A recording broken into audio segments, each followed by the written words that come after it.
Some people started trolling that why didn't you wear a Maharashtrian outfit. ये वो लोग हैं जिनको ये देखा नहीं जाता, वो जेलस हैं, उनको 10 रुपए दे दो एक ट्वीट कर देंगे. मुझे लाइफ में कभी 4 स्टार्स नहीं मिले थे, तो मराठी का मैं पहला सुपर हीरो था. And there is a Hindi film I am doing. इसमें एक बहुत बड़ा बॉलीवुड का एक्टर है. Hi, this is actor Pushkar Jog and you are watching me on Bazooka. Pushkar, firstly, congratulations and welcome to Bazooka. Thank you. Cannes Festival काफी बड़ा festival पूरे world में. या And recently आप वहाँ जाके आए. जी. Tell us your experience, how you went there. क्या कुछ हुआ उधर? एक्सपीरियंस तो बहुत ही बढ़िया था. फैंटास्टिक एक्सपीरियंस, क्योंकि मेरी फर्स्ट टाइम कांस विजिट थी. और मैं पूना से हूँ, तो बचपन में हम लोग सिर्फ सपना ही देखते थे कि एक दिन यार कांस जाएंगे, ऑस्कर्स जाएंगे. ये तब सिर्फ एक मिडिल क्लास बॉय का एक ड्रीम होता है, सपना होता है. तो 2026 में ये हुआ कि I walked the Cannes red carpet and represented of course my Marathi film industry and of course India. So मज़ा आया, क्योंकि it's as glamorous as it can get. And बहुत सारे हॉलीवुड के फिल्म मेकर्स थे, एक्टर्स थे. So it was wonderful. It was an electrifying atmosphere. Yes. अगर हम बात करें वहाँ पे अलग अलग लोग आते हैं, अलग अलग देशों से लोग आते हैं. तो कोई ऐसी बात जो आप शेयर करना चाहोगे, कोई ऐसा सेलेब जो इंटरनेशनली वेरी गुड हो, आपके साथ आपकी उनके साथ बातचीत हुई हो अबाउट द फेस्टिवल? या सो दुनिया भर से लोग, फिल्म मेकर्स, एक्टर्स यहाँ पे आते हैं. ये कांस फिल्म फेस्टिवल सिर्फ रेड कार्पेट नहीं होता है, यहाँ पे फिल्म मार्केट होता है, जो दुनिया भर के लोग वहाँ पे ट्रेडिंग करते हैं, कोलैबोरेशंस करते हैं. तो ये भी होता है. और ऑफ कोर्स फिल्म स्क्रीनिंग्स होते हैं. तो of course I met a lot of people from our industry only. तो उन लोगों से मिला. फिर कुछ सऊदी के लोग थे, फिर कुछ न्यूजीलैंड के फिल्म मेकर्स थे, यूरोपियन फिल्म मेकर्स थे. तो उनसे सबके साथ बातचीत हुई, कोलैबोरेशंस हुए, कोलैबोरेशंस के बारे में बातचीत हुई. तो मज़ा आया. Overall it was a enriching experience for me honestly. But the red carpet was unreal, because you actually feel like a star on the carpet. Even if you're not a star, you feel like one. So I enjoyed it. How was your feeling जब आपने पहली बार enter किया and तक वो I guess 10 minutes of Not 10 minutes, honestly. It was around 5-7 minutes. Because वो जो carpet होता है ना, बहुत लोगों को जो इंस्टाग्राम पे दिखता है वही होता है. बट मैं वहाँ था, इसलिए आई नो कि it is a very long carpet, कि छोटा सा नहीं है कि 10 फीट का है. तो it's I think around 50 feet and then the stairs. So it's around 70 feet carpet. It's a huge carpet and there are about 100 to 200 paparazzis on the left, on either sides. So उसमें French होंगे ज़्यादातर French paparazzi होंगे, but बाकी सब all over the world के paps होंगे. तो it was feeling like a star. And I felt कि चलो कोई जानेगा नहीं तो ठीक है, कोई बात नहीं, but don't lose your confidence. Because I knew कि फ्रेंच लोग हैं या इंटरनेशनल लोग हैं, वो मराठी फिल्में नहीं देखते होंगे, तो might be they won't recognise me. I was okay with that. But मैंने एक चीज़ डिसाइड की थी कि मैं जाऊंगा कॉन्फिडेंटली, सबको पोज करूंगा. I went to each and every pap. I posed in front of them because I was dressed well. They also felt कि oh no, somebody relevant कोई आया है. तो आए, उन्होंने क्लिक किया और मुझे वहाँ पे टीवी पे भी दिखाया. तो it was amazing. It was a star like feeling. So मज़ा आया. चलिए बात करते हैं आपके कॉस्ट्यूम्स की. क्या कॉस्ट्यूम्स आपने कैरी किए थे? जी. What made you so confident during the red carpet? So I trust my designer. He is India's finest costume designers. His name is Umang Mehta. He is a friend and he is absolutely amazing. तो मैंने जब उनको बोला कि मैं उमंग भाई मैं कांस जा रहा हूँ, तो he selected one outfit for me. It was a tuxedo with a bow. So again, many people don't know about this, but of course when I posted and it went viral, some people started trolling that why didn't you wear a Maharashtrian outfit, or why didn't you wear your traditional outfit. But I want to tell you guys that if you study well on the Cannes Film Festival website, so I was officially invited. I have the letter from them. When you go there and you book for the red carpet or the film screening, वहाँ पे एक mandatory चीज़ है कि आप जो भी main वहां पे रेड कार्पेट वॉक कर रहे हैं, they should wear a black tuxedo with a bow, which is mandatory, which is compulsory. So यही उमंग जी ने मेरे लिए डिजाइन किया. They chose a nice outfit for me and I just God is great. He made me carry it very well, and I was pretty confident on the red carpet because I had to represent my country and my state, my Marathi film industry. So I was pretty confident. काफी हम कहते हैं ना बॉलीवुड से भी काफी celebs वहाँ जा चुके हैं. सबसे ज्यादा लिस्ट में है ऐश्वर्या राय बच्चन, उसके बाद कियारा आडवाणी जो लास्ट ईयर थी, and this year Alia Bhatt. And in सारे पेपराइजी पोस्ट पे आलिया भट्ट की जो पैपिंग है वो काफी वायरल हुई. काफी लोग कह रहे कि वहां पे लोगों ने इग्नोर किया Alia Bhatt. What's your take on that? नहीं, बिल्कुल इग्नोर नहीं किया उनको. वो झूठ बोल रहे हैं लोग, या जो नेगेटिव पीआर क्रिएट करना चाह रहे हैं उन्होंने किया है.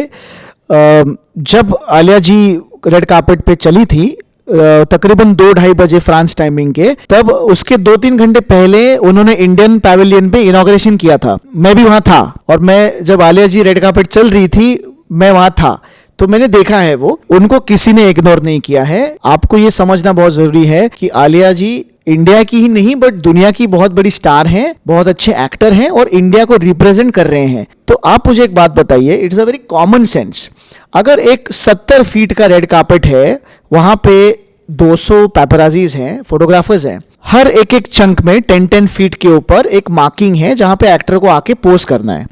तो ऐसे 7 to 8 मार्किंग्स है. तो पॉइंट ए पे अगर आलिया जी हैं तो पॉइंट जेड वाला वहां से आलिया जी को कैसे कैप्चर करेगा? और अगर मैं सामने से किसी को पोज दे रहा हूं तो पीछे वाला क्या करेगा? पीछे वाला पीछे से क्लिक तो नहीं करेगा, पीछे वाला रुकेगा ना अपनी टर्न के लिए. तो वो जो भी दिखा रहे हैं या फोटोज वीडियोस आपने देखे वो सारे झूठे हैं. ऐसा कुछ नहीं था. इग्नोर उनको कौन करेगा भाई? वो वर्ल्ड स्टार है, अपनी इंडिया की वो आइकॉन है. तो I M definitely going to defend my film fraternity actors because I was there. मैंने देखा है वो. बेसिकली ये वो लोग हैं जिनको ये देखा नहीं जाता, वो जेलस हैं, जो नेगेटिविटी फैलाना चाहते हैं. और जो ट्रोलर्स वो तो क्या है भाई? ट्रोलर्स उनको तो चेहरे ही नहीं है. कौन लोग हैं वो? उनको 10 रुपए दे दो, एक ट्वीट कर देंगे. तो ये सब फिजूल की बातों में मैं पढ़ता नहीं हूँ. And I will always defend my actors, my film fraternity actors, and I stand with Alia ji. She is India की आइकॉन है, बहुत बड़ी स्टार है, एंड ऐसा कुछ नहीं हुआ था. ये सब झूठ है. एंड आल्सो मराठी एक्टर्स की मैं बात करूं,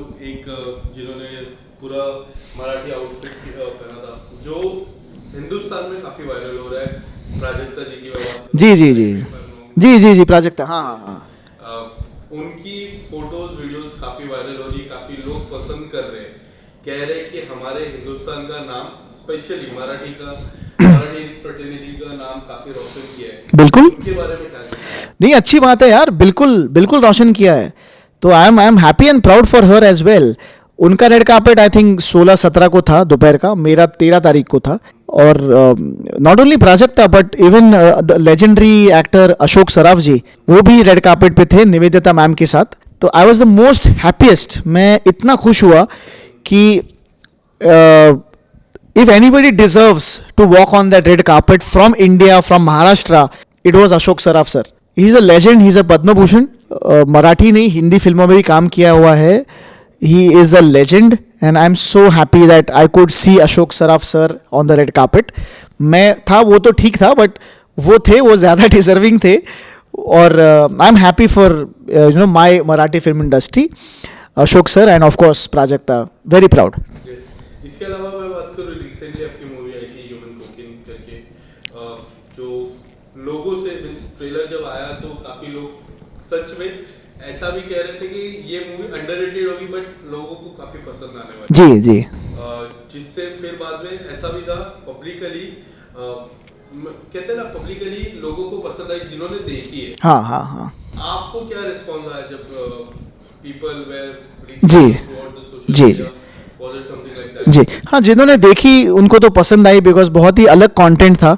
आजकल सेम कंटेंट लोगों को पसंद नहीं आता, कुछ अलग पसंद आता है. तो ये तो ह्यूमन ड्रग ट्रैफिकिंग पे था, ह्यूमन कोकेन ये किसी ने सुना नहीं था, ये क्या चीज़ है। मुझे परफॉर्मेंस के लिए और ओवरऑल फिल्म के लिए बहुत तारीफ हुई, क्रिटिकली अक्लेम हुआ। मुझे लाइफ में कभी 4 स्टार्स नहीं मिले थे, किसी ने 4.5 दिए, तो क्रिटिकली तो अक्लेम हुई। बट काफ़ी सारी चीज़ें होती हैं जो मेरे हाथ में नहीं होती। स्क्रीन्स मिलना, फिल्म में कोई बड़ा स्टार नहीं था तो उसको मार्केटिंग इतना कर नहीं पाए हम लोग, क्योंकि उस टाइम एक बहुत बड़ी इंडियन फिल्म आई थी धुरंधर, जिसने सबको वॉश आउट कर दिया, धुरंधर 1 और 2। हालांकि जबरदस्त फिल्म थी। So I think film content तो देखो, we try to make good films. Human Cocaine की बहुत तारीफ हुई, क्रिटिकली अक्लेम हुई, बट अगर वो उसका मार्केटिंग सही होता या बड़े पैमाने पे होता, टाइमिंग फिल्म का रिलीज का सही होता, तो आई थिंक वो भी बहुत हिट हो सकती थी। बट कोई नहीं, यू लिव एंड लर्न, और आज नहीं तो कल ह्यूमन कोकेन OTT पे आ ही जाएगी, तब लोग देखेंगे कि अरे ये फिल्म आ चुकी थी, हमने देखी नहीं फिल्म थिएटर में। तो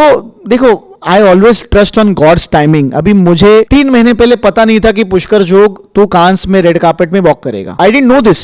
इट इज, आप मेहनत करते रहो, आप सिंसियरली आपके काम पे फोकस करो, गॉड का प्लान सही होता है। आप प्लान करोगे ना, वो कई बार फेल होता है, उसका प्लान है ना, उसका टाइमिंग है ना, वो करेक्ट होता है। तो मैंने तो ह्यूमन कोकेन में 200% दिया। फिल्म लोगों को पसंद आई थिएटर में, जिन्होंने देखी। OTT पे जब आएगी तब वो मुझे लगता है कि बहुत लोग देखेंगे और उसको सराहेंगे, क्योंकि that was a content which was needed, awareness regarding drugs. So I think जब गॉड चाहेंगे, जब भगवान चाहेंगे, तब होगा।